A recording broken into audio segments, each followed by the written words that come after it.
మీకు తెలియని 10 ఆసక్తికరమైన విషయాల గురించి మాట్లాడుకుందాం. ప్రారంభిద్దాం. అరటిపండు నిజానికి ఒక బెర్రీ అని మీకు తెలుసా? కానీ స్ట్రాబెర్రీ కాదు. బెర్రీ అంటే ఒకే పువ్వు నుండి ఒకే అండాశయం నుండి వచ్చేది. అరటిపండు ఈ నిర్వచనానికి సరిగ్గా సరిపోతుంది.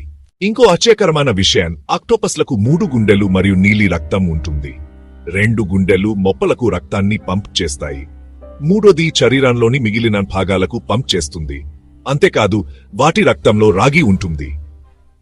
తేనె ఎప్పుడూ పాడోదు. ఈజిప్టు సమాజులలో 3000 సంవత్సరాల నాటి తేనెను పురావస్తు శాస్త్రవేత్తలు కనుగొన్నారు. అది అప్పటికి తిందగినది. విశ్వంలో భూమిపై ఇసుక రేణువుల కంటే ఎక్కువ నక్షత్రాలు ఉన్నాయి. అంటే ఒక సెక్స్టిలియన్ కంటే ఎక్కువ నక్షత్రాలు. శుక్రుడిపై ఒక రోజు దాని సంవత్సరం కంటే ఎక్కువ. శుక్రుడు ఒక్కొక్కసారి తిరగడానికి భూమిపై 243 రోజులు పడుతుంది. కాని సూర్యుని చుట్టూ తిరగడానికి కేవలం 220 రోజులు మాత్రమే పడుతుంది.